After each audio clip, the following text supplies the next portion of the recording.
All right. Hi, baby. Hey, it's all working. We'll start in a couple minutes. Waiting for some people to come on in.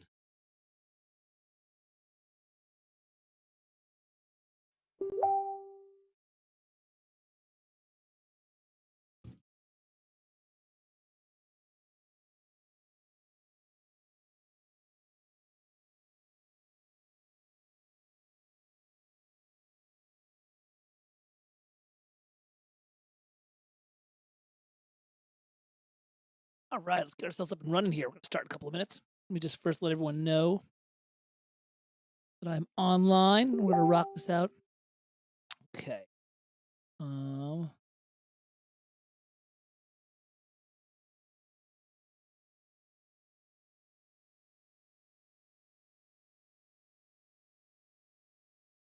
on YouTube. All right. Hey, Pinamaniac, how are you, sir, ma'am? I'm not sure because I only know your name, but how are you? It's so good to see you, and I'm here for you today. So we're gonna this is actually gonna be by request. Um, let me see here. Already have.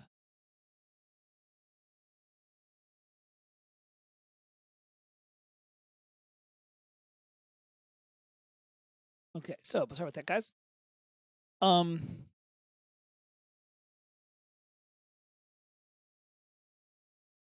All righty, here we go. Sorry about that. I was great to be here, man. I'm so glad you're here. It's awesome. I've got the chat window all set up, I think. I'm just checking to make sure you can see everything. I'm all over the place. I'm really happy but tired today. Probably because speed markers are timestamps. Oh wow, the YouTube is really upped its game recently. Pretty impressive. All right. So let's see. What we're doing this, by the way, we're gonna play the opposite of now. How's everybody doing, by the way?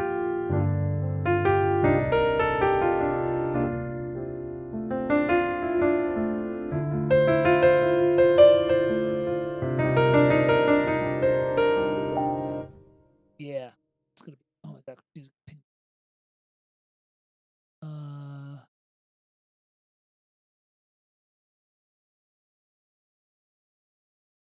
All right, cool. So is that it? Is that everyone I have? I only have one person here. No, can't. Is that all? One person is. Where's the count? Can I see the participants? Just you and me. All right, well, I'm gonna get started then, because you know what? It's 2:04, and oh, you know what I'm gonna do actually? I'm gonna tell everyone. Let me just tell everyone over here. Give me 1 sec. I'm just letting everyone know that I'm here, doing stuff.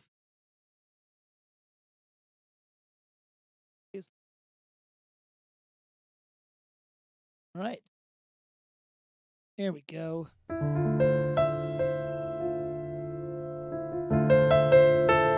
So, remorseful music. So this was actually a viewer request where Pinamaniac was like, "I want remorseful music." And I said, "Okay, well, what do you want to go over?" He was like, "What is she like? Uh, the scene where Gandalf plunges to his death against the Balrog. I think the one you're talking about." So I was like, "All right, let's take a look at that." So here's what we're gonna do. We're gonna talk a little bit about. We're gonna start by listening to the Howard Shore one. And then I'm going to talk a little bit about, what are some things that I do when I want to try and create remorseful music. I was just doing one of them right now. And I'm going to introduce you to a really, really cool singer-songwriter that we don't see nearly enough of, who's actually very, very good at kind of remorseful stuff. And I'll show you a little bit of a hint, things that we can do. Yeah, it's basically it. So right now we got 4 viewers. Woohoo! Who else is here? Start off with what, Fellowship of the Ring, right? All right, we got the full album, beautiful. And Farewell Dear Bilbo, the Nazgul. I think it's going to be not Lament for, probably Khazad-dûn, right? Pinamaniac, like kind of like near the end where he fights the Balrog. D minor, baby. The ultimate key.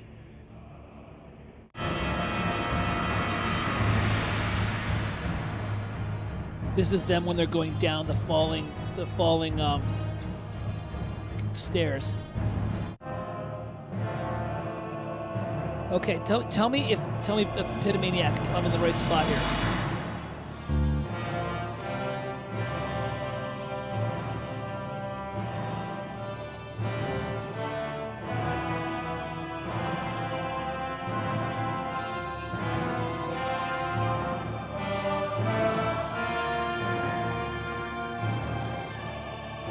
No, this is still when they're fighting.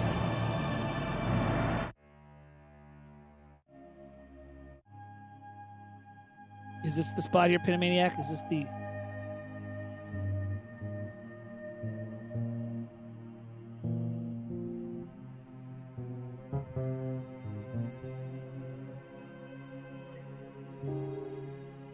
Yeah.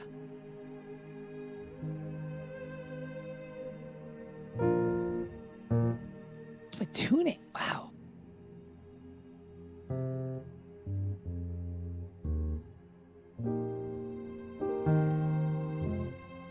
I'm gonna listen again here. I've actually never transcribed this bit, so we're gonna do it again.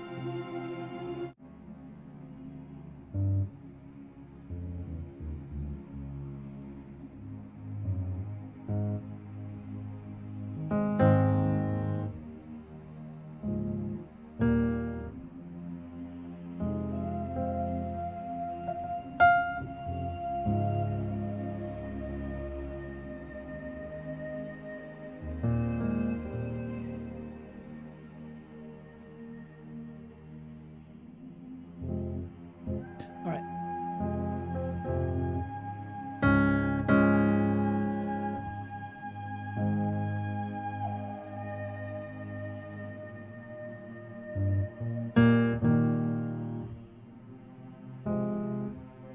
All right.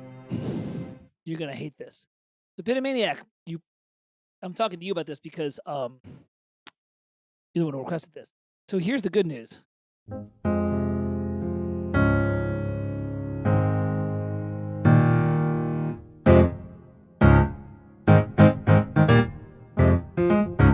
So apparently, in contemporary film scoring, there is the remorseful chord progression.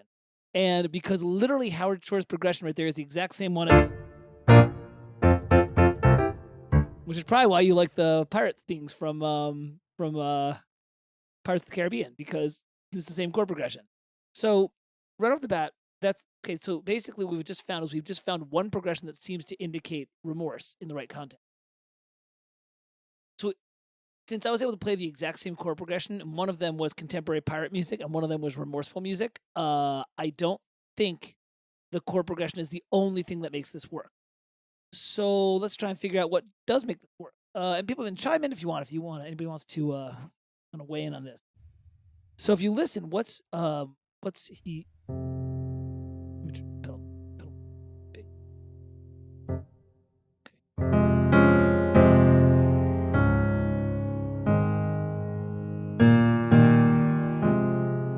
Okay. So first, in remorseful music, I think what you're trying to do is you're trying to create small...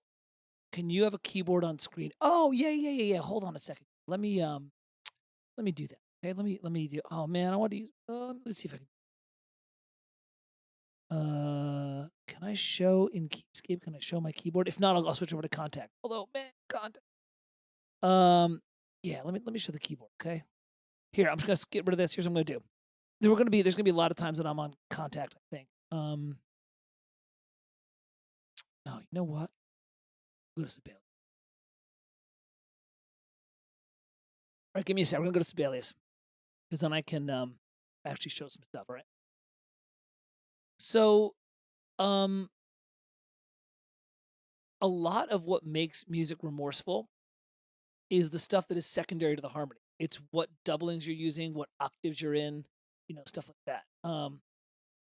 Rock that here.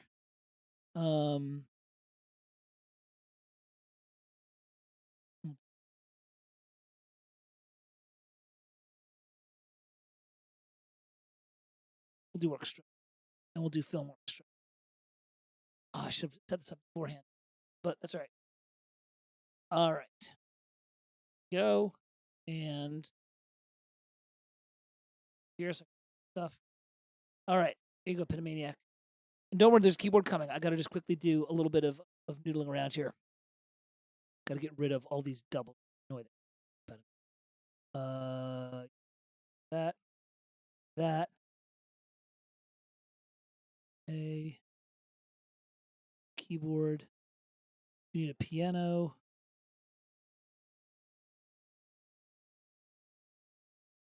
Not need to visit violas. I'm not vestry. Flute, oboe, clarinet, bassoon, horn, trumpet, trombone, timpani, tuba. This is in case I end up doing any sort of like kind of Sibelius scoring. Add piano. There. Okay, that's great. And pretty good. That'll work out pretty well. All right. Now what I'm going to do is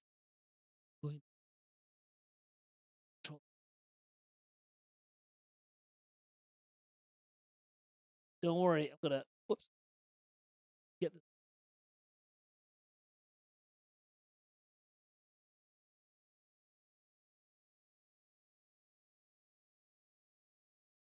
Good.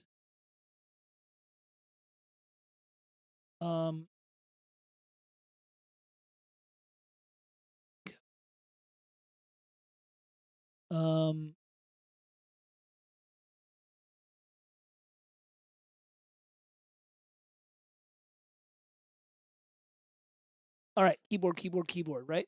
Keyboard. All right, there we go. I'll break it out here so you can really see it. Go to the piano. Thanks for your patience, everybody. Now we're all set. Okay, Rob, what's going on? Yeah. All right, so look, we just listened to it, and now we're gonna jump back in here. We just listened to this. Don't worry, we're gonna do a little bit of this.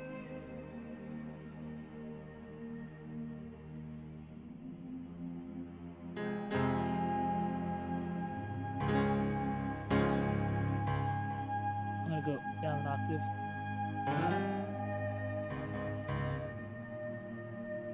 See it there.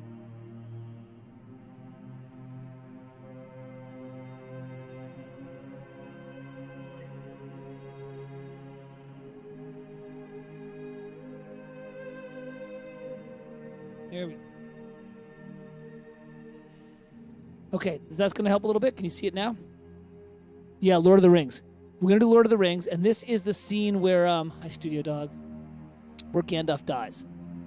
All right, so listen, first off, the chords. Okay. God bless you, Studio Dog. So literally the chords are F minor,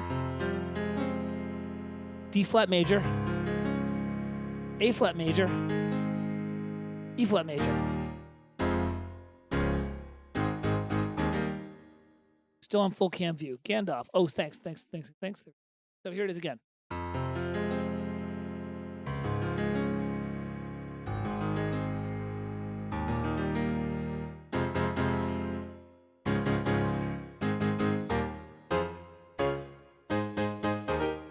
All right, so that's that, which is, really annoying because basically what that means is that all Howard Shore did was basically rip off Hans Zimmer, which is like super uncreative.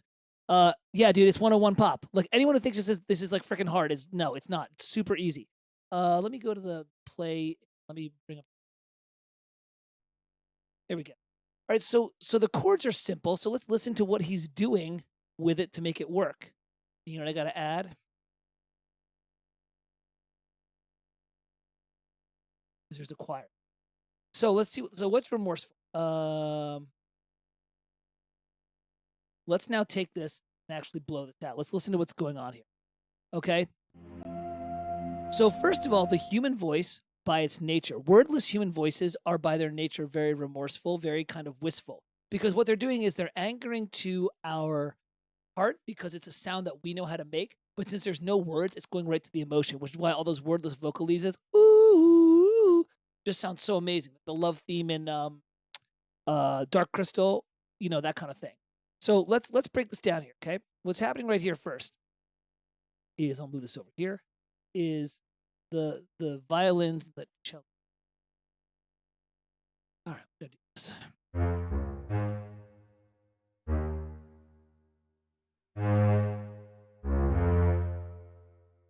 That, right? Get this going here.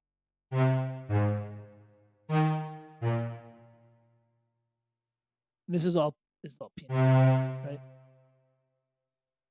Switch back to the sec. This is literally the chords that he's doing.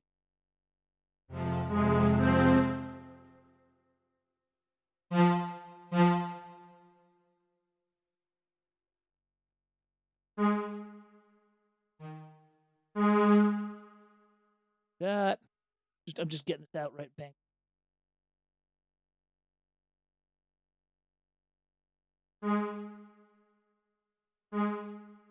Notice the other thing, low register, right?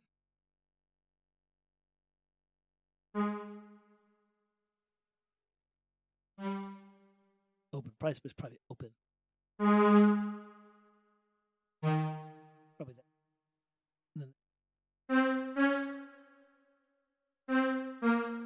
Okay, so here it is. Welcome to Remorseful. This is the harmony, which is literally 101 pop harmony. Okay, whoops. This. Okay.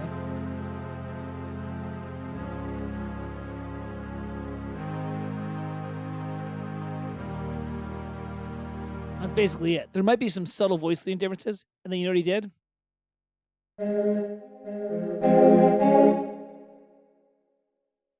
Let's listen to what he's doing here.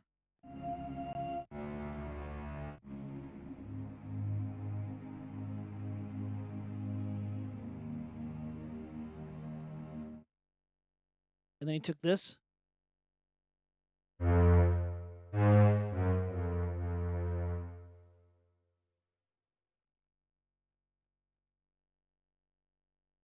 Russian basses.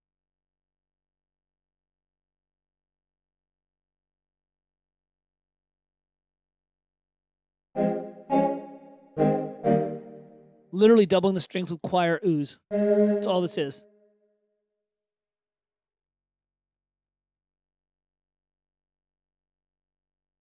We're gonna deal with what's going on at the high level at some point, but don't worry about that. Now, let's go. Let's do a note. Kind of cool. Note former, and let's make this tempo a little bit more. Should.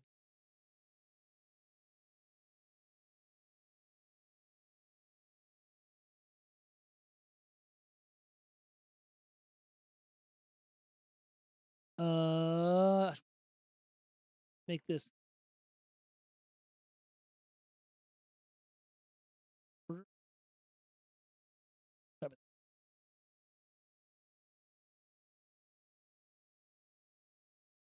So.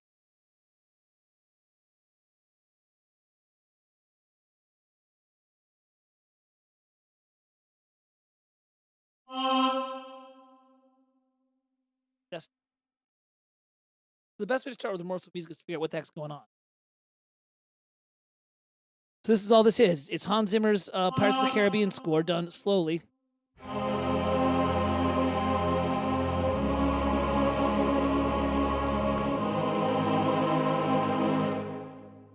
Why is that?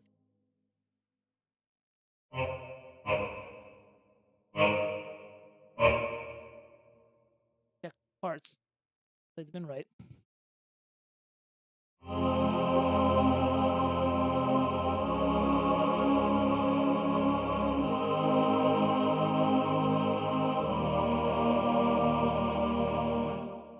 Let me just do this.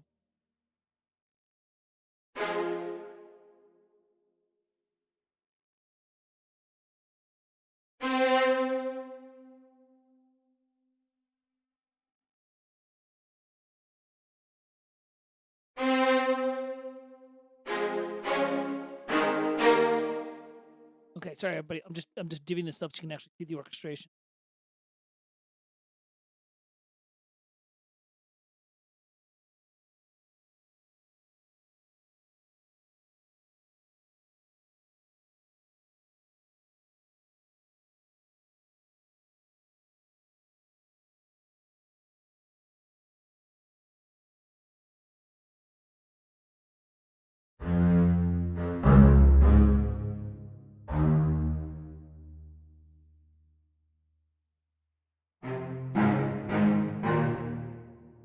Right.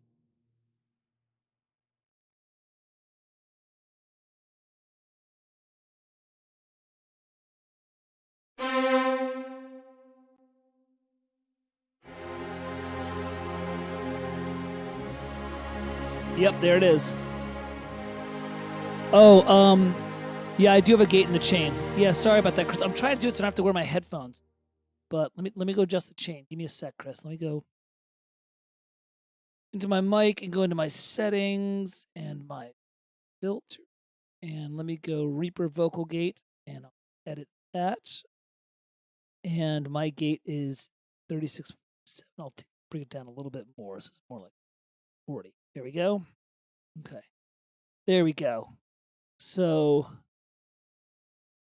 that should be a little bit better because it's getting above my threshold. All right, is that a little better? I just brought it down a little bit. Okay, so let's listen to this both together. I don't know why this...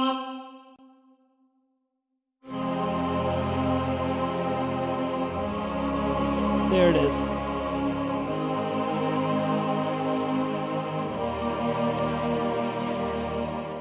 Okay, so boom, there. You want remorseful music? There it is. But let's think about why this is happening. Okay, first of all, you're putting instruments in their low register. When you put things in their low register, they're a bit of an unearthly sound because they're not in their usual tessiture. Now, Bernard Herrmann would use this to great effect in a lot of his stuff with like bass clarinet and like contrabassoon. He do a lot of that kind of writing. I'm going to be really honest here. I'm going to throw a little bit of shade on Howard Shore, and I can say this because I'm actually friends with one of his orchestrators and as well as one of his lead sample guys. This is not good orchestration.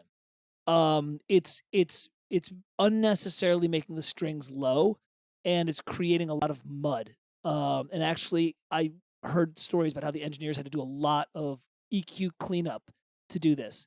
So, it's not the best way to do it. But if you listen, so just be prepared. If you're going to do sample libraries, get ready to like bust out the equalization and do some cleaning up of stuff, because it's going to be kind of ugly. All right, so let me see. What makes this additionally sound great? Well,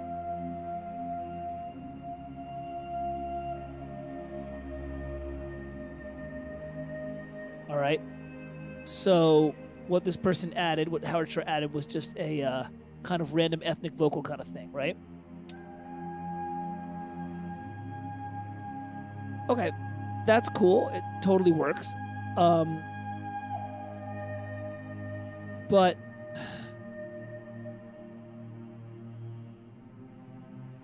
yeah, he's literally repeating these chords over and over again.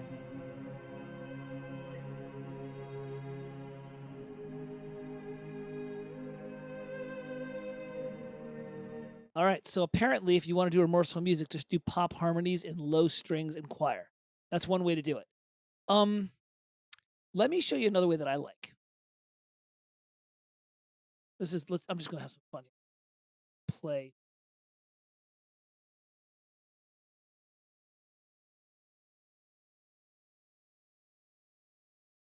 And maybe I'll pop in some music. Here's an alternate way for me to, the way I like to sound remorseful and wistful and that kind of thing. Let me go to my Super Ninja JRPG piano. All right. So now we just figured out Howard Shore and Hans Zimmer.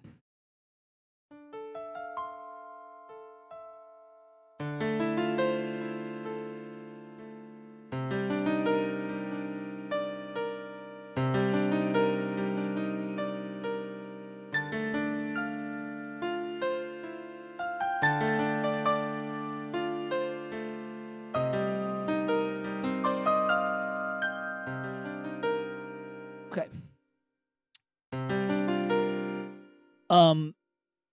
What I'm doing there is I am trying to create a blurring, and that's this most basic one. I'll go even one step further in a sec. I'm trying to create a blurring between my right hand and my left hand, where my right hand is playing something mostly triadic,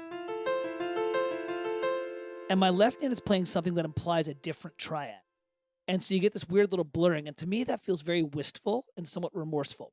So what I mean is, I'm going to play an F major triad. Chris is going to laugh when he hears this, because I've told him about when I used to teach him. Like I told him all the time, is this an F major triad? Well, it is, But if I play a D under it, it's really a D minor 7th. And if I play a G under it, it's like a G with an F suspension. So I like doing that when I do my wistful stuff. Yeah, well, I'm going to get to Joe. See, Tyler, I got to be careful. I can't do Joe Hisaishi because if I do, they'll pull this stream afterwards because Studio Ghibli will come down. So we're going to do Joe Hisaishi in a sec, but I want to start because Rob's here. Rob, you still there? You drinking, brother? And I'm going to do this on piano, and I'm going to show you how you can do it for orchestra. But I like the idea of like this kind of stuff.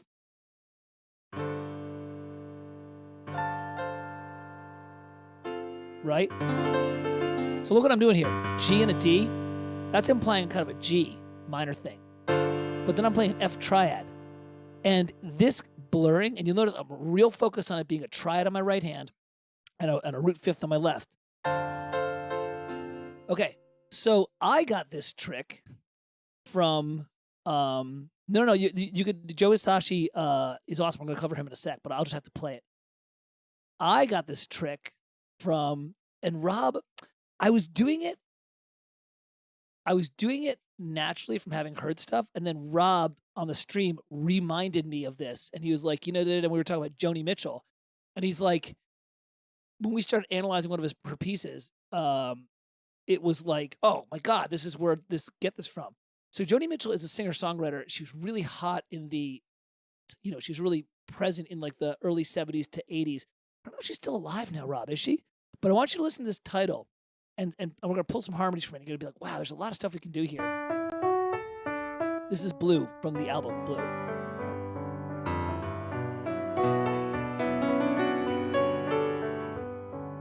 Yeah, ready, Rob? Let's listen to this piece. She My Fantasy is amazing, totally. I remember letting it a while ago. Songs are like tattoos, I've been to see before. Crown and anchor me, or let me sail away. Hey Blue, there is a song for you, ink on a pen, underneath the skin, an empty space to fill. What a great piece, Rob, right? Well, there's so many sinking now, you gotta keep thinking you can make it through these waves. Yeah. Acid, booze, and ass, needles, guns, and grass, lots of laughs. Not Mike Patty, the other Mike from City Samples talks about this a little bit. That's beautiful stuff, right? So Rob just pinged it. In some of her albums, almost every chord is a 9th or 11th or 13th or all of them. So there's a lot of stuff going on in Blue where it's like this. So what that is a B and it's a D triad. Now, I know you can say, well, yeah, it's B minor 7th chord. Of course it's B minor 7th chord. But look at how it's being set up. She's thinking about things as like a triad and a super colored bass note. Right? So Rob, there's your 9th structure right there. Actually, there's your, there's your 9th structure. There's your 9th, your 5th, and your 7th. And when you start to play this, you start to get these really interesting, kind of wistful sound.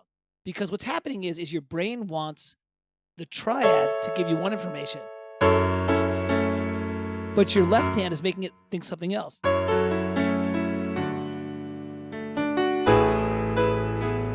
And so this, to me, is what gets a great sense of wistfulness and remorsefulness. Because every time I play this chord, my brain is fighting, wanting to hear this beautiful triadic structure, but then the note under it makes it feel minor. Because, for example, a D major with a B under it, now I'm really hearing a bit of a B minor, but also a bit of, oh yeah, Rob could do a master. Why are you not on this with me? We need to get you on this with me. This is like a master class. Rob's a Joni nerd. Like, he knows a lot about her, a lot more than I do. But yeah, so think about this. I've got a D major triad, but now I'm playing an E. Well, now it's kind of like an E minor, but with but also a major flavor.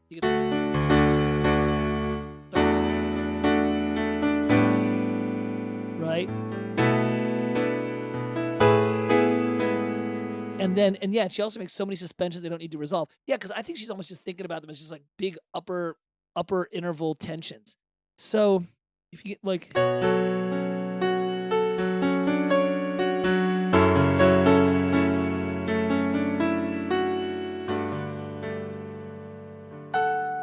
that's me just messing around.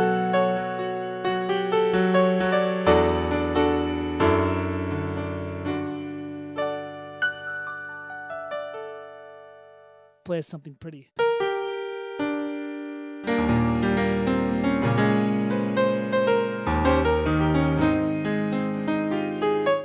There we go. So notice what I was doing there. I just played something pretty. This is so cool.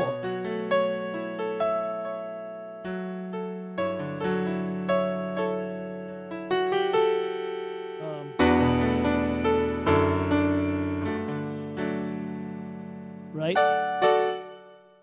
That piece not pretty.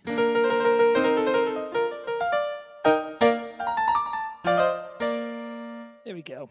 A little pre-Mozart for you.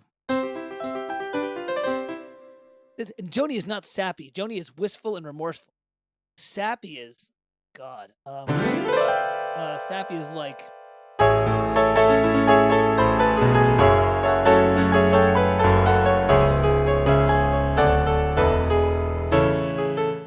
There we go. That's what you want right there. So what I was thinking is, if you were going to write remorseful music, the first thing I would think about doing is exactly that, which is like, let me try and create something melodically where I'm dealing with a triad in one register and an altered bass in the other that makes that triad, that makes that triad feel like it's a blend of major and minor. Okay, now it's great on the piano, but Joni's awesome. That did even cross over to sappy. Yeah, it worked pretty well. So let's try this with let's play around with doing this with some string. Okay. We'll do this here.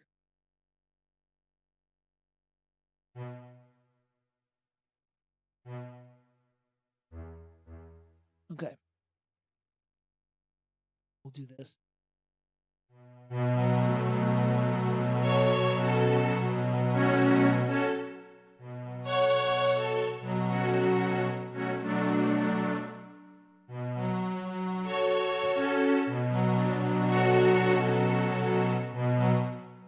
Okay. Quiet. You.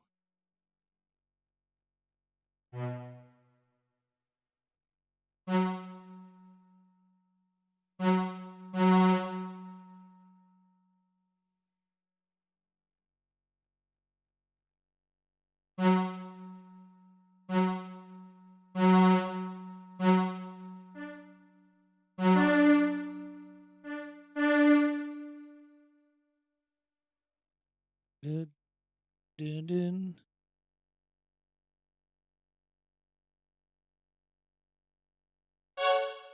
Nope.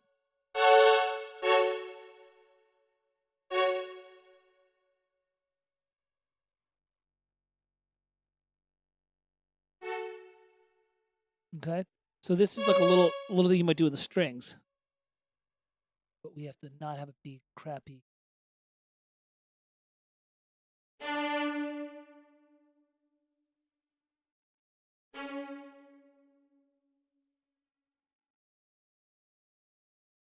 So this might be a pattern that's done in the strings, and this is literally the kind of stuff that Joni does.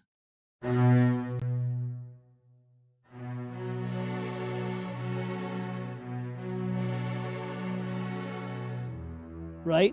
Can you hear how? Let me just focus this all over the place. Do this. That's what it really is. Sibelius. Jason hates Sibelius. This is really. Come on. There you go. Come on.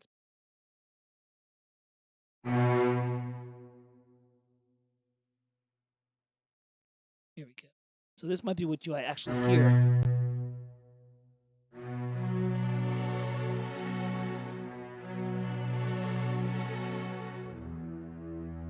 Can you hear how, like, by doing that actually sounds really wistful, okay?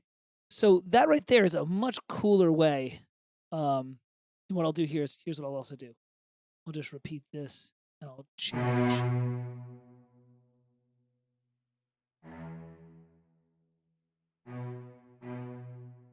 Okay.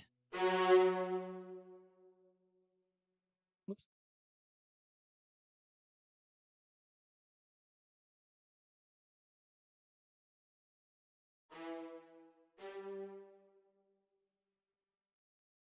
Yeah. Something like that.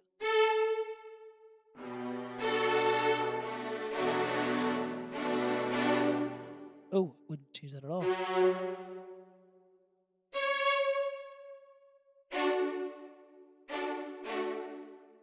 So now this here would work as well.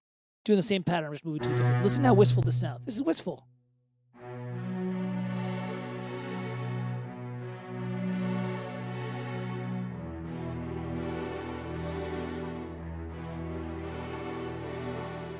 That's pretty cool.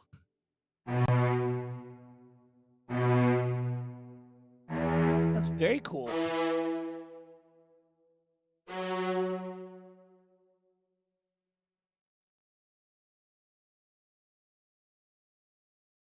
Yeah. So Rob, here we go. It would be interesting to see how the right-hand structures move on their own, like if there's a semitone resolution, but I have a feeling she jumps about a lot. She does go to C major 7 with a B on top. Okay, after yeah, you can do the progression. It's like B to C. So actually, no. You know what we're gonna do? We're gonna do my favorite. We're gonna do a Lydian C. This is really pop, but this is the pop that Rob and I grew up with. That shit. We'll do this. How about I not do a cluster?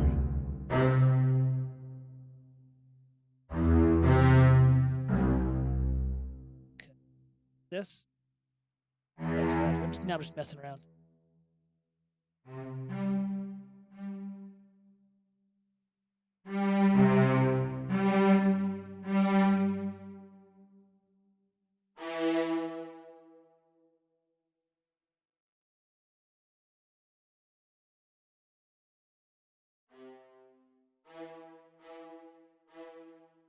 Okay. This.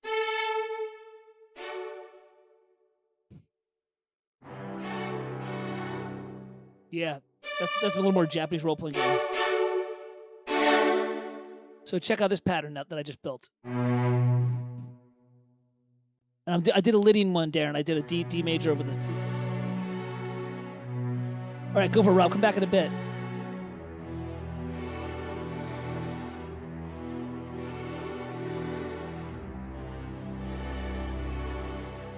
All this stuff to me just feels so wistful because there's just this like push-pull between the left hand and the right hand triads, you know? C major 7 with a B on top would totally work too. It would be yeah, let's do that one. But you know what I'm gonna do? I'm gonna add the 9th. I'm gonna add the 9th, Darren, okay? Here's the or. Oh, that's a better choice, Darren. I'm gonna do the C major 7th like you wanted, but I'm gonna swap out the C for the D and make it the 9th. Listen to this. This is gonna sound great. Not just, because Darren made it great. Darren made it great. And by the way, this is not perfect orchestration. I'm obviously playing into the instruments. I would break it out in a real life orchestration. But if I gave this to Jason or Brad, they'd know what to do. There it is. How cool is that, right? So, I mean, this is pretty cool. And now we go to the part at the end, which is okay. Let's go back to the piano.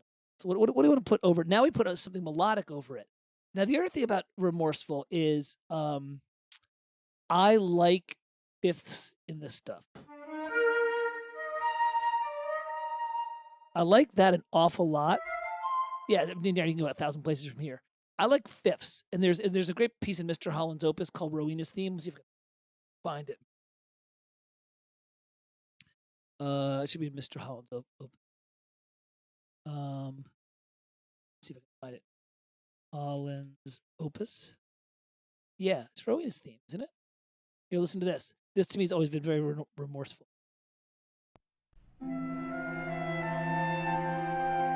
No, well, this is just the intro.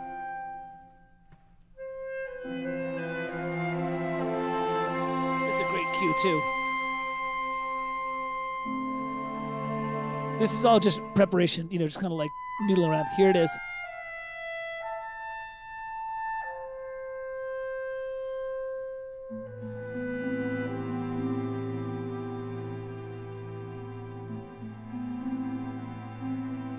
This to me is remorseful.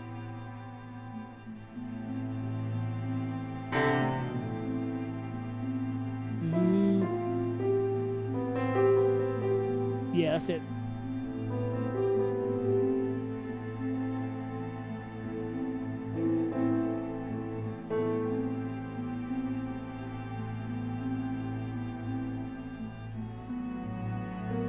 This is actually really worth it. I've never really fully transcribed it. I've just grabbed some ideas. But that little... It's so... That jump, that fifth jump after the little neighbor tone. Boy, this to me is remorseful music. This is beautiful.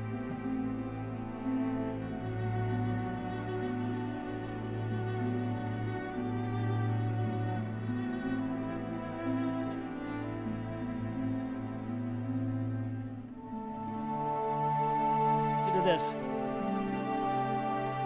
Great chord progression.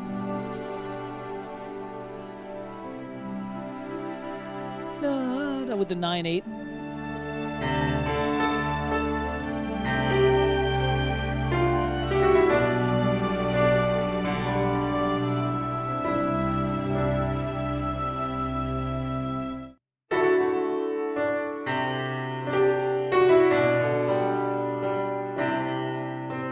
Which, by the way, all that stuff there, add 9, pop progression. All that stuff is straight out of 80s pop music. Totally. It's just done with strings. Michael Kamen was a huge 80s pop guy. He was one of the arrangers for Pink Floyd's The Wall. And he wrote the score for Highlander and Robin Hood. So long and short, when I think about melodies for Remorse stuff, I always gravitate to that figure, that kind of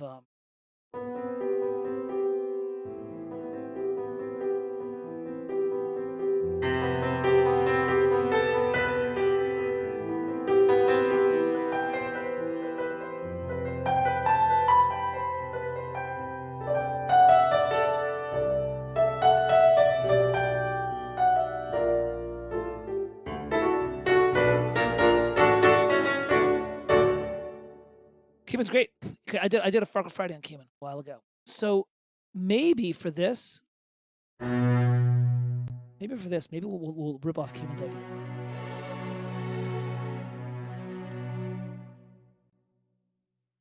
Here's what we're gonna do. Kill the mood.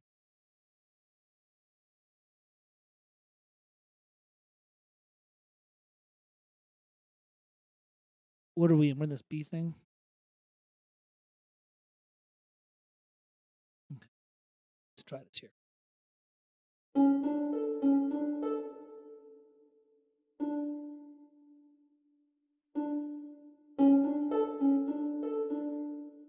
Right? This.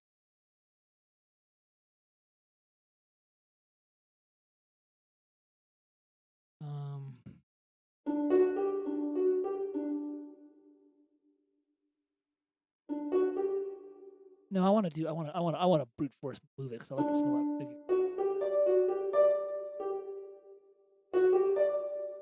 Nope. So maybe something like this might work in the harp. You got to kind of play with this.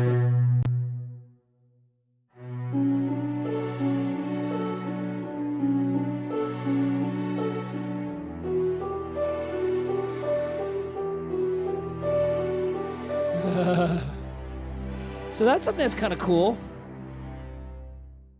It's actually very cool. I mean, I gotta say, this might be a little Farkle Friday piece. I don't know. It's not JRPG enough for me, but it's more like Hollywood cinema. I'm trying so hard to write JRPG music, and I keep on writing 80s action adventure stuff. Yeah. Kill the mood. Yeah, let's end with a D add 9 like this. So here's our nice jazzy ending, just to kind of like get out. I actually ended a Q in Vampires on a Boat with that, with the major 9 structure. It was so cheesy. Japanese role-playing game. There it is. How's that for an ending? It's just like, fuck it, we're brute forcing it. So let me see here. And actually, I know what I do. If I actually want to, do you want to flesh this out and actually do it the way it should be? Because here's what I would do.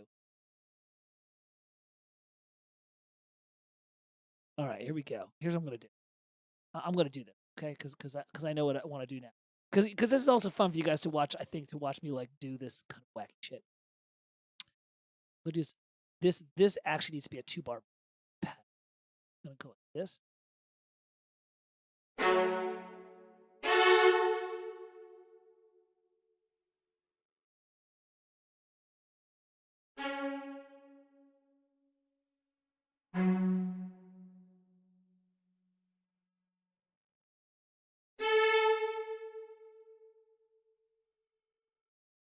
Right? Is this going to work? Let me just do all of these. What if I can do this?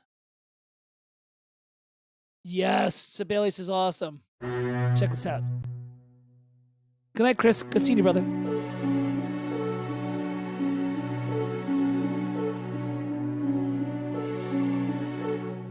That feels right. That totally feels right.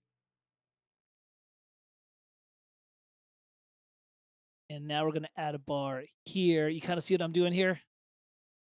No. Bar.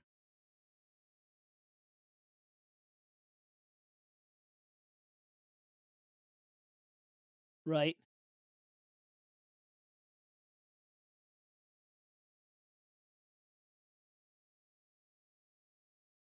Go. Then I'm gonna switch this over to yeah, it wants to breathe, you know. And is Cat on here? I just did a session with Cat where I talk about how once you sketch, you start to know where you need to like breathe.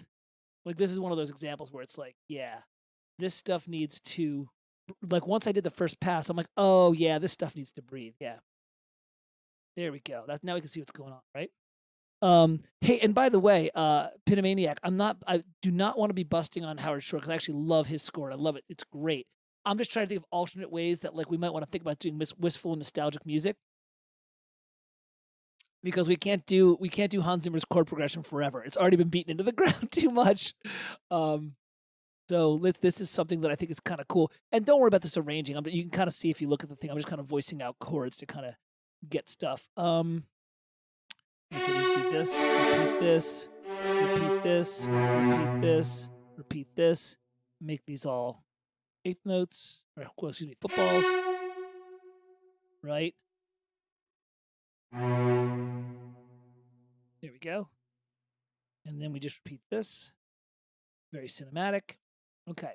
Now I'm going to do one more thing to go into this, which is, okay, so this is what I got so far for Wistful and,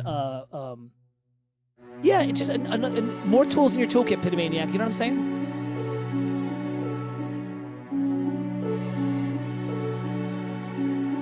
This isn't perfect. If I went back to Michael Kamen's, this more. This is a little bit more of a JRP. Okay, we get the idea. This is a good sketch. All right, now I've said something twice, and I'm going to move on to something different. So let's do a clarinet, because I cheated Kat out of her clarinet today. So I'm going to go back and do it. Because she was using clarinet, and I was like, oh, this isn't a good register for the clarinet. Go to a trumpet or a flute. But I know Kat likes a clarinet. So this is for you. This clarinet's for you, Kat. Yeah. Hey, Hollow Knight's a good score. I forgot about that. No, Darren. I'm sorry. Let me go do this. Hold on a second. I wasn't dividing the first. I was just clumping the violins together. I would do this. Give me a sec. This is what I would do. That's a really good question. Here's what I would do. Well, I would actually, if you want me to really write this out.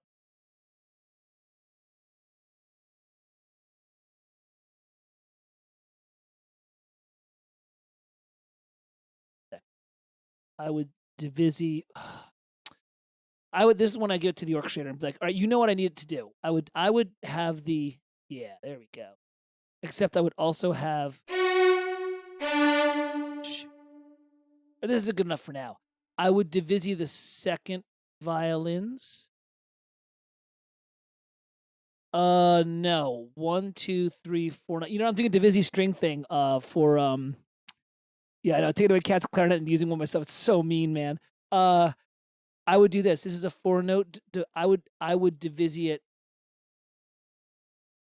I would do something. First violins would be divisi here and here. Second violins would be here and here, and then violas would be here and here. It's like dividing a 4-note chord among 6 families, so each one would be divisi a 2. But I'm not worried about that right now. This is just a sketch. Like this would get cleaned up with an orchestrator. Does that make sense, Darren? But I definitely try not to divisi the first violins because they're the melodic line. So this is actually kind of a mistake. I'm just, in the interest of just moving, you know what I'm saying? Like in real life, these violins would be by themselves. But okay, so here's the sound. This is also going to sound a little better even with note performer.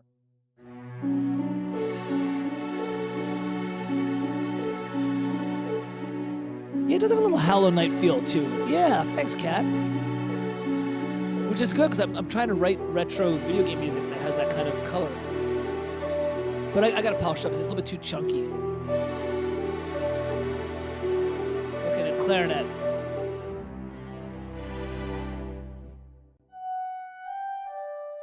Oh, there it is.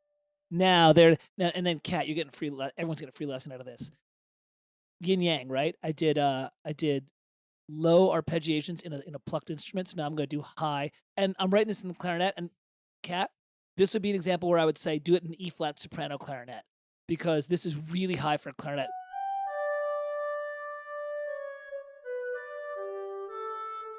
So that is, you know, this would be. So this would be an E flat soprano clarinet. What am I?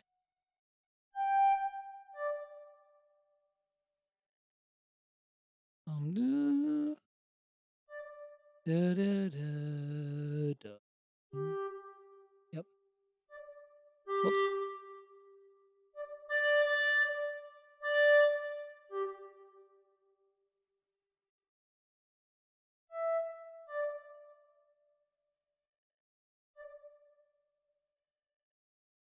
Yeah, that'll work.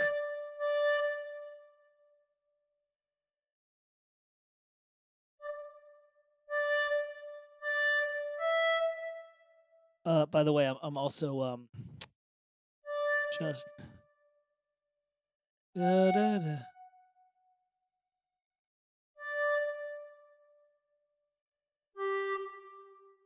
we go.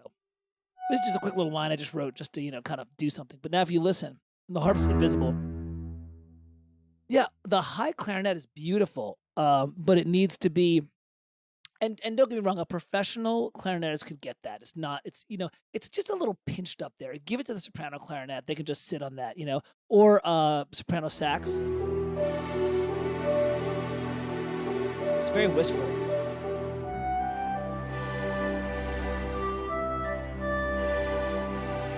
I don't like that second line. That's okay though, because you got to try da da da da da.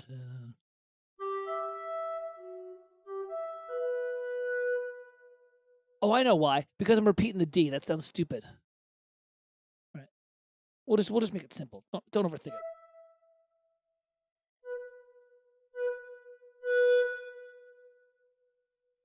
Yeah, and by the way, Kat, this is also where I'm just about to start masking. We had talked about this in your lesson about masking is when two separate elements are hitting each other. If you'll notice, I always keep this clarinet above the accompaniment. Right here, I bash into it, but I'm rhythmically separating it, so this has now already been established. And here, I'm getting to the B first, and then the B hits here, and then it moves away. So it's just on the, I'm thinking clarinet versus oboe more status. I don't know. Clarinet to me is always, they're both great. Look, man, as a composer, if you chose either one of those for this line, the director would be happy. You know what I mean? Like one is more Americana wholesome. One is more like really wistful longing. As a matter of fact, you know what? Let's try it both ways. Try it. Try it.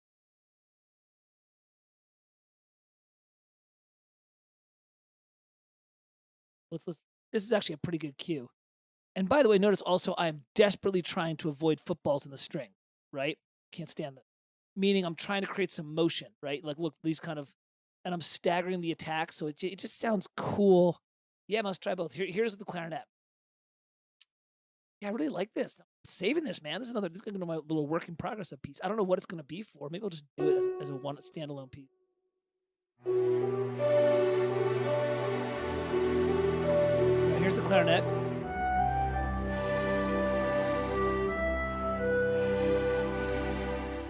Well, I like that line. That'll work.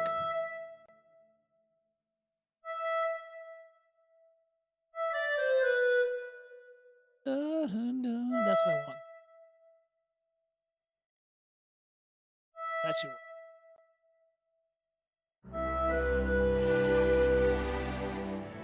Yeah. Okay. So now I'll answer Kat's question in a second. This is the kind of interesting question. All right. So let's do this once with the clarinet and once with the oboe. Just see which one's better. Notice, by the way, how little I need to use to be wistful and nostalgic. You know, it's like, man, you're not scoring. It's funny. Yeah, it's funny because Darren, you were asking about Divisi strings, and I'm like, I'm about to do a Farkle, a lecture on Divisi strings with ThinkSpace, and I was like, yeah, I'm totally not doing you correctly here, but that's because I'm just trying to get the idea out. Once again, composing versus orchestrating. A lot of times I compose to 4 staves, although Brad turned me on to doing 8 staves. I'll start playing. Okay, here it is in oboe. We'll see what this sounds like in oboe. This is Note Performer, by the way, which is pretty good.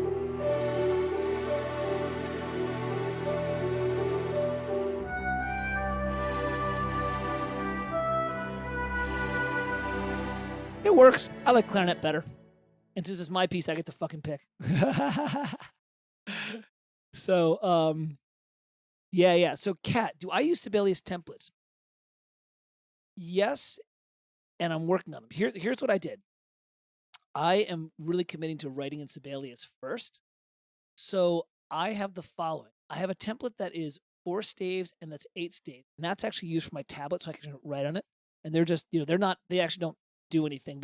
But I also have a Sibelius version of that, but that's just piano. So I did one on Brad's YouTube channel last week where I showed a sketch I did of Danny Elfman and I did it in 4 staves. It was kind of hard to hear because it was all like, everything was piano. So even though I was like, well, this is supposed to be a celeste, it was a piano and it's all mashing up against it. So I'm trying to build, but then also I'm trying to do this sound that I'm trying to build, this artist sound is 90s retro JRPG.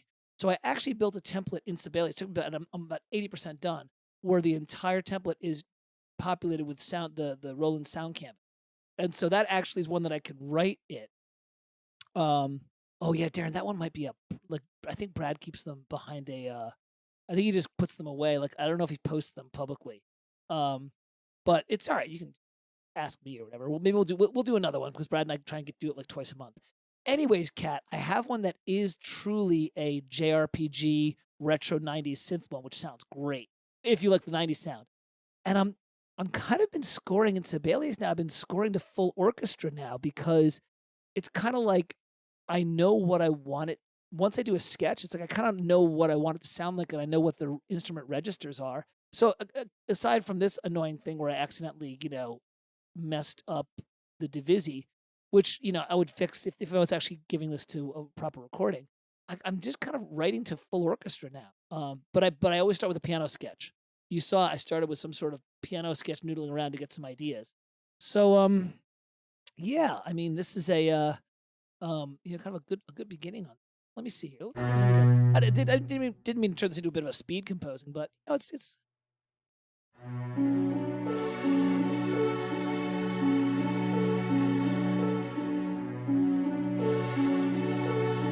See, now what I would do is I would actually, because now this is repeating, I would do I'll ask you, did Stravinsky go to piano first and then full orchestra? Totally, I love that.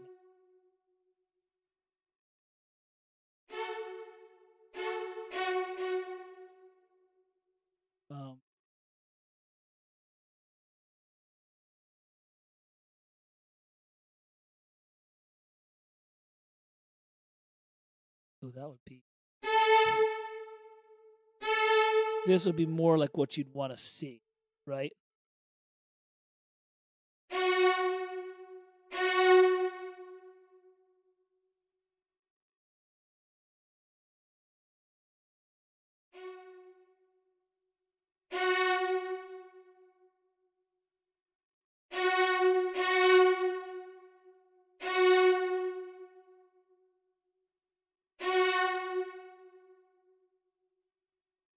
That's what you'd kind of want to see. Right, Darren? That's how I'd actually divisi it probably. I'd probably just do that. That'll sound pretty good. And mark the all-important divisi. Where's my... There it is. Yay, divisi. Let's see how that sounds. Yeah, man, Stravinsky's great.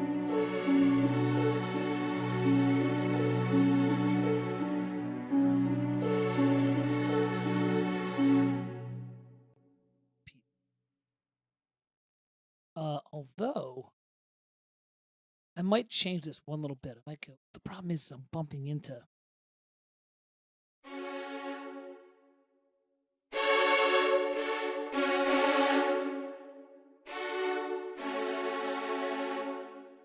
Okay, let me see.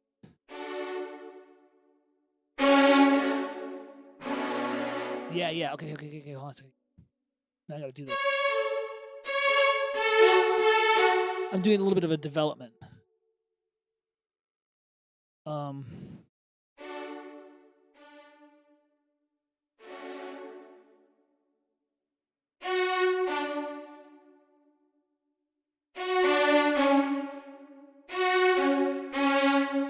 See, this is what I'll be doing here.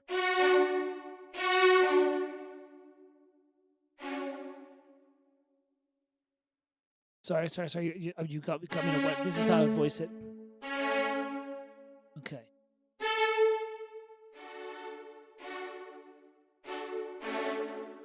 Okay.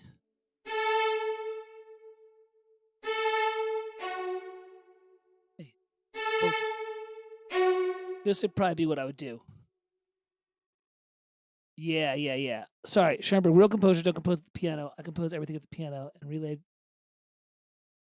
Oh, Alex Del Tredici. He did the Alice. David Del Tredici. He did the Alice symphonies, or the Alice, tone poem. Yeah, he's cool. He's good. I like his stuff. Yeah. Schoenberg was full of bullshit. He and Schoenberg argued. At least Schoenberg jabbed. It was something like, real composers don't compose the piano. Yeah. You haven't seen my Farkle Friday where I bash on Schoenberg because he says this dickish move where he's like, a real composer looks at the score and writes from the top left to the bottom right, spinning into his brain, completely fully formed. And I'm like, what an awful, exactly, Peter. You don't need piano exactly. And what an awful thing to say to a budding composer, which is like, hey, all you out there, don't even bother writing unless you have the entire 20-minute symphonic overture in your head. That's bullshit. It's such Darren, it's such bullshit. Exactly. It's such bullshit. And the worst thing is that Schoenberg, like, if you go listen to his late romantic stuff when he was pulling the edge, we'll actually listen to Verklok and not Göttertammerung. He wrote two pieces. One is I love is Verklok, which is Transfigured Night, and it's like Bernard Herrmann. It's like super cool. We'll listen to it in a sec. And the dude could write, like, he could actually write legit tonal music, fully orchestrated. He had it. And that's why I went into 12 tone, because it kind of was like, well, I've done everything. What's new? But then he got really obnoxiously dickish about it. Like, oh yeah, like you said, it's like, oh, 12 tone. And, if you can't see the entire piece in your head, you're a waste. It's like, dude, everybody starts somewhere. Hell, I started with like, my pieces were like,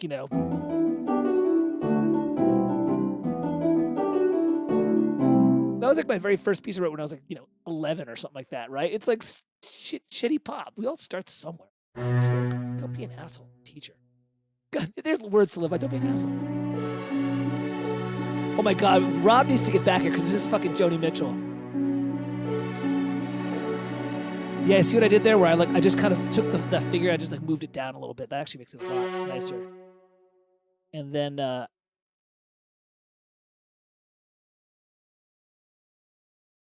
Schoenberg was the guy. Maybe, I don't know. Pinmani. I don't remember. I don't know that much about Schoenberg. I know Transfigured Night. We're gonna listen to that right now. Really cool. Just at least a minute. I think it's like 8 minutes long, so you have to kind of. All right, we'll leave it there for now, and let's listen to this a little bit. Then we'll do Transfigured Night. We'll cleanse the palate a little bit. And then I was gonna say, I thought I had one more thing to say about remorseful music.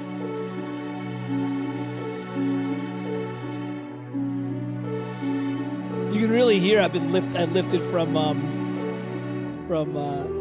Cayman.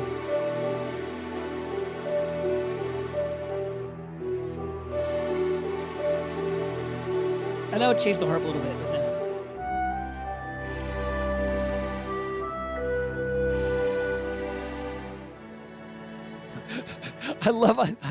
I love that D major ninth chord resolution. It's so stupid. Here, let me see if I can find Transfigured Nice. Is it Verklacht? Yeah, Verklacht Nacht, Opus 4, but you got to find the one that's the full orchestra. Let's see if this is it. It's really good.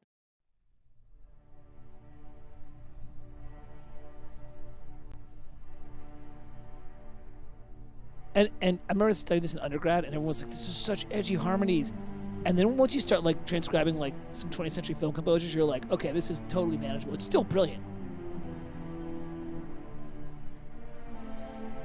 So Darren, I'm going to answer that question about the extensions.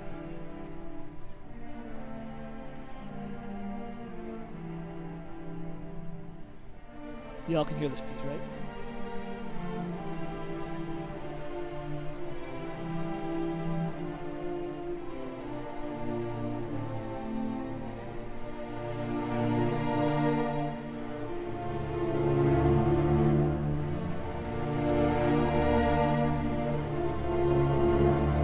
Yeah, doesn't this feel like a kind of a pseudo Bernard Herrmann? Da, da, da.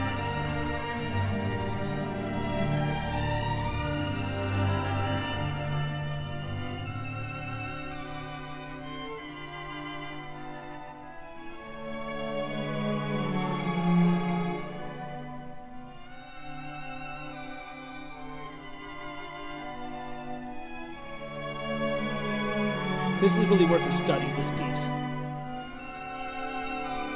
And by the way, all the compositional tricks, Kat, I was saying, look, listen how he repeats things over and over again, because when you're dealing with all these really kind of pretty rich harmonies, you gotta like give the listeners something to anchor onto. Yeah, you have Richard Strauss on shrooms, yeah. Strauss is a composer I can't figure out yet. I love him, but he's the only composer I've looked at where I'm like, I don't understand what you're doing. Like, even Ravel, I could never do what he did because he's so gifted, but I can analyze it and be like, oh, I get it. This is harmony in fourths here, and this is a polychord. Okay, I get it. You know, I couldn't do it because he's got a great ear, but I look at Strauss and what the hell are you doing? Yeah, exactly, Kat. It's like you got to hook him up, right? If you're gonna do, and Bernard Herrmann does the same thing. And part of it was the TV thing where you had to build music in little 2-bar blocks because if you had to add or subtract time for a TV show. Yeah, Darren, I think so. Mahler's easier. Yeah, not easy, but easier because he's more tonal. Although his stuff is really far out, and but he's still. They're all worth studying. They're amazing. Mahler stuff. Well, the stuff that all right, so that's that thing. I have a funny story about Mahler, and then I'm going to answer the question about the extensions. Like, I don't like listening to Mahler unless I like listening to Mahler.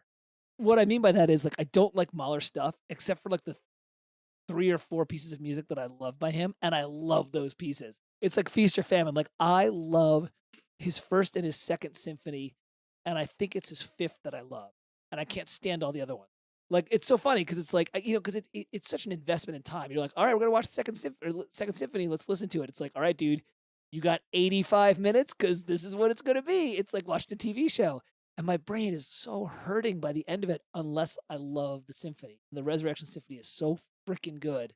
I'm like, he's just so good. So, Darren, I think yeah, Pinomaniac, I love it. You said it perfectly, right? Like, he's fun to listen to for like once every 3 months, then I'm tired of it. Yeah. No, and Darren, I love him, and he's great to study, and he's great to listen to, and his Adagietto in Symphony 5 is just freaking divine. I like Bruckner, too. I like him. Well, I like Bruckner. I'm a Russian dude. I like everyone knows on the ThinkSpace group and, VI Discord. I like Tchaikovsky, Stravinsky, Rimsky-Korsakov, and to a lesser extent, Rachmaninoff. Oh, and I love Prokofiev. So I'm a Russian dude, I'm a big Russian. Love Stravinsky, love Prokofiev, love Tchaikovsky. I think Tchaikovsky's one of the best guys to study for orchestration because it's like bread and butter, super smart orchestration, very clean. But I totally respect Mahler and the pieces that I love by Mahler. So it's, kind of like the same thing with Barber. Like, Barber's like my favorite composer Oh boy, Ravel might have taken over. But yeah, man, Prokofiev for Shostakovich. He's like, dude, his Romeo and Juliet stuff is so killer. It's so, and he has a piece called the Scythian Suite that Mike Verda turned me on to because he did a thing where he talked. Never heard of it before. I was a big Romeo and Juliet fan, and I was like, oh man, yeah, Shasti I never got into. I just couldn't get into Shasti. I don't know. Darren, do you think the extensions help the remorsefulness app? Yes, I think so because it's for twofold. Because by its nature here, let's ban this one. Let's see here. Let's divisi this here. Okay. And then we'll do this here. I had to get this thing done.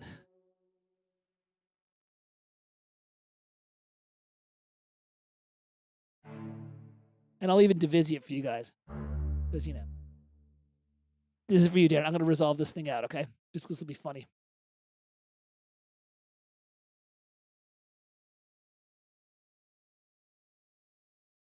So check this out. Just to finish this will be kind of funny, and then we'll talk more about.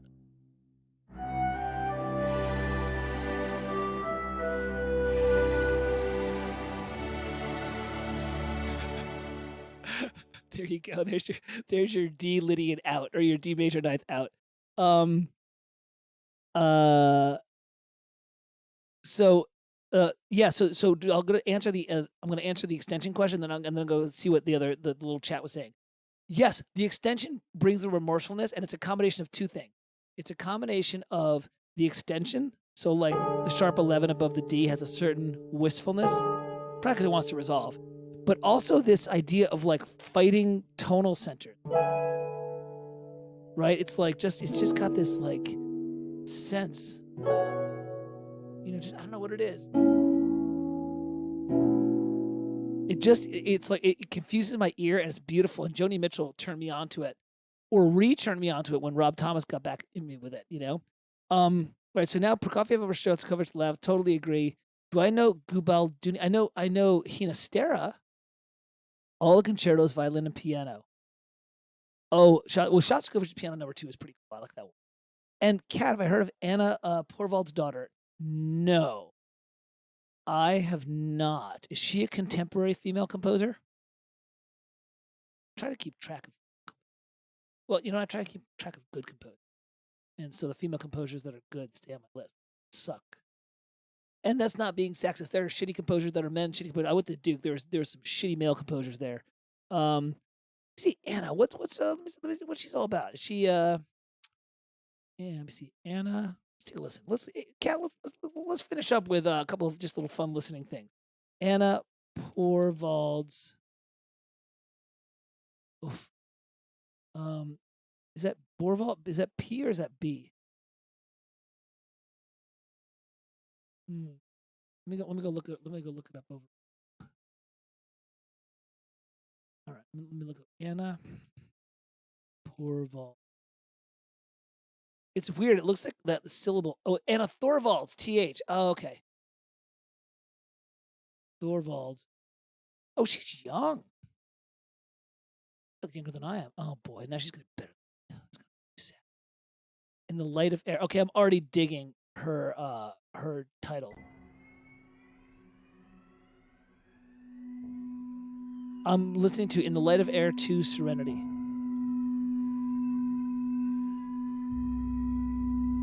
This reminds me of Johan Johansson's stuff already. That kind of like, what's it called? Like Nordic noir? Isn't that the way that sounded like this? And Olafur Arnolds does this too. This is haunting. Yeah, it's all about like space, right? Here, Kat, throw a piece out that I'm digging this piece. I wouldn't put it on while I was washing the dishes, but I'm digging it. Great.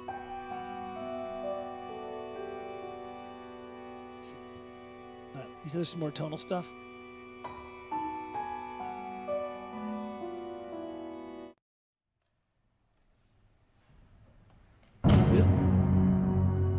Who's really good is Aaron J. Kernis, Symphony in Waves. It's so good.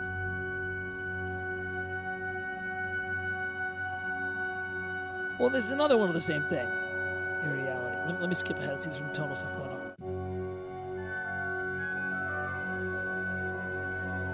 This is like pseudo-Lutoslawski kind of stuff. Right. We'll do a listening session. We should do a listening session someday.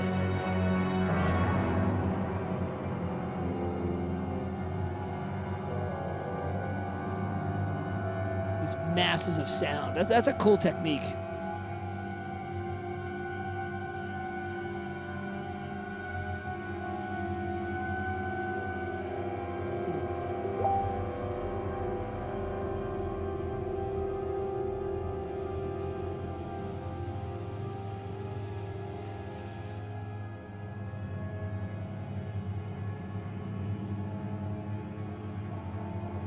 Yeah, where's the tonal stuff? Maybe she went. Let's see.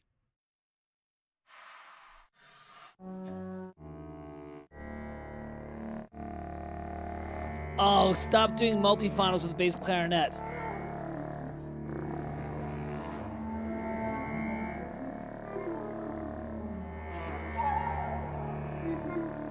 This is a great one. Symphony in Waves. You ever heard this stuff? This stuff is really good.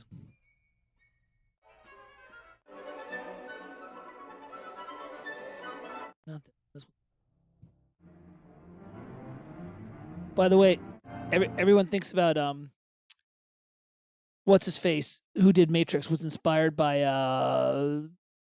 John Adams, right? You know, harmonium and all that stuff. And yeah, but there's another dude who's inspired by. Listen to this and tell if this doesn't sound familiar. Now we're just all over the place. Look, I'm like 2 bourbons in. I don't care anymore. I've been up since Kat knows because she was my I did a session with her. I've been up since like 6:30 this morning. I've already done like 3 lessons, graded another assignment, like did some listening, just studied some Studio One, and now I'm doing this. I'm like, oh, you know, Kat, do me a favor, send over to me. We'll listen at another time some of the tonal stuff you like. Cause I really want to hear this woman because I really like her aesthetic, even with the atonal stuff. She's into like space and everything. But listen to this piece.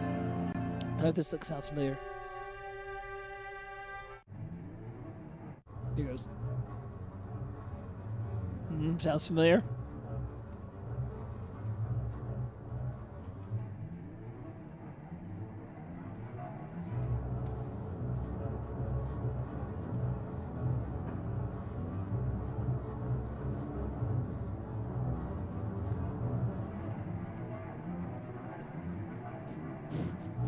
Sounds a little familiar, doesn't it?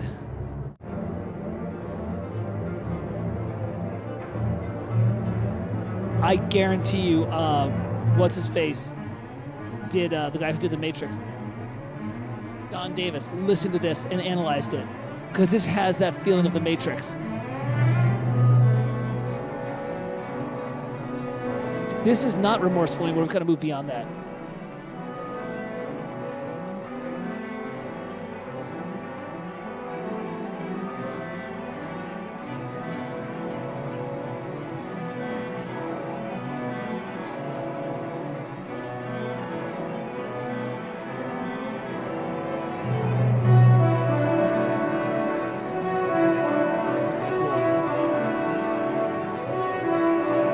So, you know, that's kind of what he's doing there. So listen, it's about 3:20. This has been a good hour and 15 minutes. That's a good Farkle Friday, I think. You know, we don't need to go hog wild with this. And I'll get back to your, I got a bunch of people in Europe, so it's probably getting pretty late. But that's my thought about Remorseful and Wistful music. Oh, we didn't do the last one. I'm sorry. Here's the last one. The last little thing you can cheater. We're going to finish with, then I'm going to go. I got 10 minutes with this. What does Joe Hisaishi do? Well, Joe Hisaishi takes the scale. Let's say he takes a, I'm going to take a Lydian scale, B flat, okay? And instead of building chords in thirds, I'm going to build it in fourths.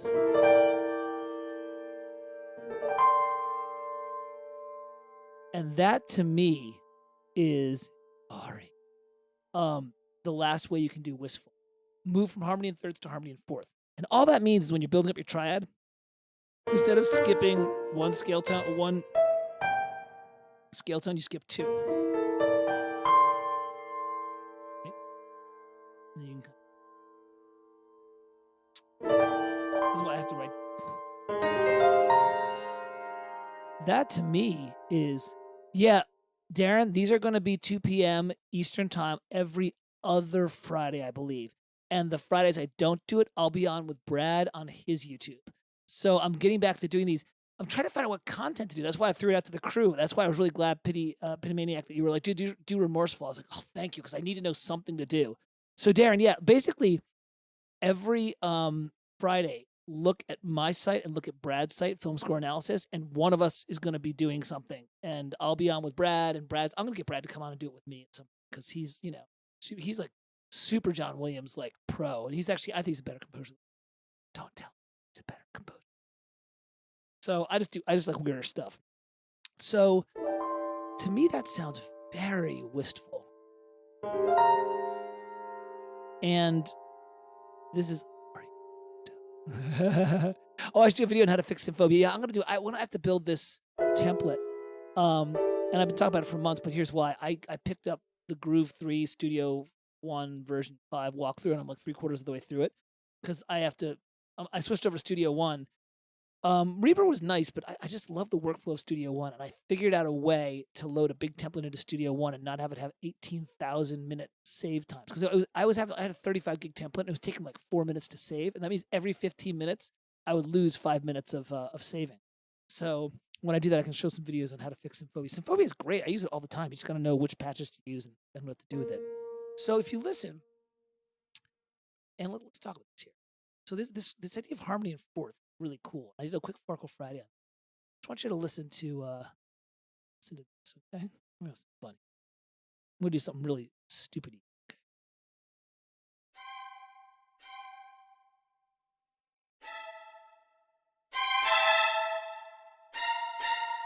Okay, I'm gonna do this. Whoops. And you gotta do. Oops, sorry.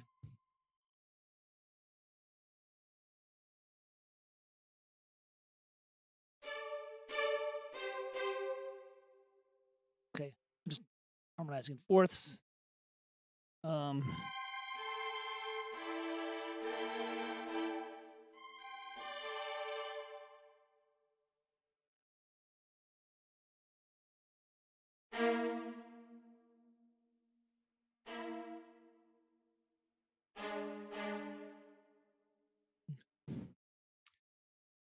Let's just let it be that, right? Of course, Consordino. Right? Listen to this here.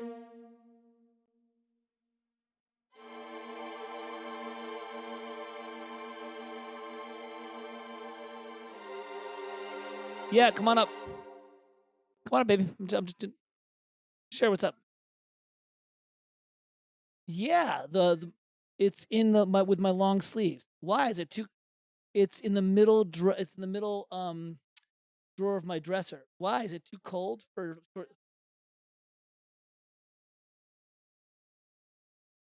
Yeah, go for it. Yeah, you're welcome. Have fun, baby. Kate's going skating. So now I do this, and this already has a beautiful wistful theme. Now I'm gonna do that. Now I'm gonna do the Joe Hisashi thing, right?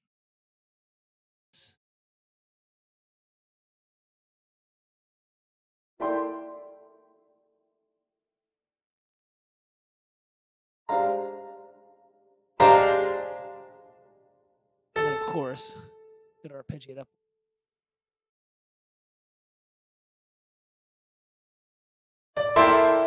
Stop that. No.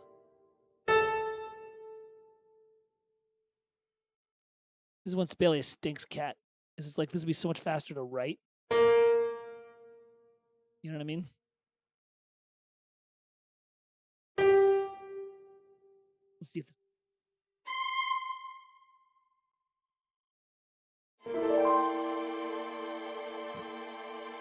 then something with the winds. Oh yeah, there's your instant Hisashi, and that's very wistful. So that's my little cheap thing. No, I haven't done Dorico yet, and I might, but I don't know. Kind of like how note former sounds, and I'm still pretty fast with Sibelius, especially when I'm doing this kind of stuff. So that would be the last thing I was thinking about. If I want to do something wistful, I'd start looking at like various chords and fourths, these kind of things, and just kind of playing around with that a little. These kind of things, right? My favorite, which is.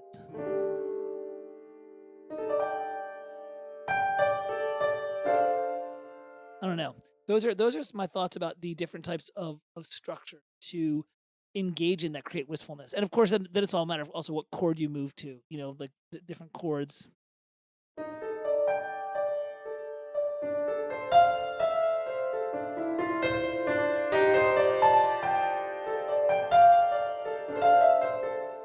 don't know. There was some thoughts. Anyways, that's that. And you know what? We've did that. No, that was my last one right there. So, it's almost 3:30. I'm gonna go downstairs and spend time with my girls, and my best friend and his family are on their way over here right now. So with that note, I'm going to bid you all farewell.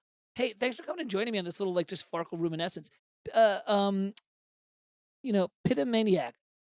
I went all into like how I do stuff, but did I help out a little bit with getting you what the chords and the voicings were for um the Howard Shore thing? Because that's good to have in your bag of tricks.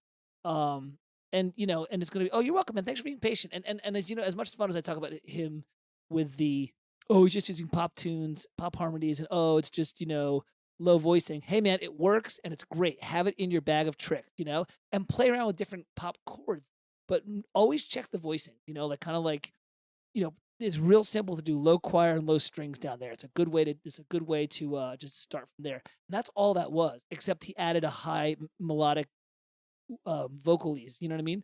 Oh, thanks, man. I hope that helped. That was really cool.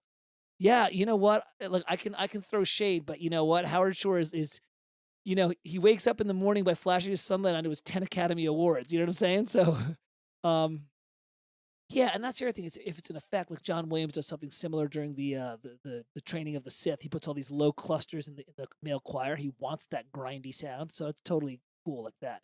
Um, and yeah, so Darren, you're very welcome, and everybody, thanks for joining me and just kind of hanging out. It was really great to see you all, and I just I'm gonna be a little meta for a second. I just feel like I'm here in the U.S. and we just had our election, and I feel like we're turning a corner. I feel like people are starting to kind of feel a little more comfortable with, yeah, the Lord, it was amazing. Look, the election is being counted right now, and it's actually being very organized and very civil. And I think people are just tired of being upset. I feel like there's a general era of positivity, and this Friday helped me. I feel very positive about it. I had a lot of fun. Yeah, I'm really, yeah, and I really, it sounds, no, it's not awful. I really don't care who the president is, meaning the either president will do good and bad things. I just want people to get the spirit of unity and starting to work together. That's it. It's kind of like, come on, guys, like and girls, let's just, no matter who's in there, let's just buckle down and try and start digging ourselves out of some of these social holes that we put ourselves in and all that stuff. That's all. And I'm not gonna get into politics because it's not fair. I'm not educated enough to make any opinion. I just like people to be happy. And yeah, Lord of the Rings. Maybe we'll do Lord of the Rings one day, because I'll tell you why. There's some orchestration things that he did that I was like, it's not the best orchestration. But his theme writing, man, is on point for that trilogy. Every theme he wrote was like, yep, that's the Isengard theme. Yep, that's the Ring theme. Like, it was just, yeah, Pitomaniac, I literally voted, and my wife and I voted, and we were super happy. Everyone was great. And then we went back home last night or Tuesday, and we had a steak dinner, and we split a bottle of wine because we were like, we did our job in the democracy. We voted. We congratulated everyone else who voted, no matter who they voted for. We're like, you went out and did your job, because there are countries that do not have democracy. What a wonderful gift we have. And then I have not even been following. I don't even know who is, Pitomaniac's themes are better than Star Wars. Well, they're different, they're for fantasy rather than sci-fi. They're very good. They're very good. Absolutely. All right, listen, everybody, go enjoy your weekend. I hope I started you guys off right. And if you want, post on YouTube if you have any requests. Somebody posted a bunch of different music genres. But, there'll be some fun things to think about. All right, everybody, I'm going to go turn off my stream, and I'm going to go continue to drink with my friends. All right, everybody, stay safe. Thank you so much. I'm going to see you next week on Brad's channel, and in 2 weeks back for another Farkle Friday, okay? And last thing, wait. I have a Facebook artist page. It's Mike Worth. I'm starting my artist journey. I'm working on a JRPG themed fantasy album in conjunction with the video game studio that I work with. So feel free to I will not spam you, but my artist page is actually pretty light right now. I'm going to be doing more with it. But you can follow me on Facebook because I actually do Facebook Lives where I stream myself writing. So you can actually see me doing this if you want to kind of just like turn in the background and hear me kind of fumbling through stuff. And it's Facebook. It's not Michael Worth. It's Mike Worth with KE. Okay.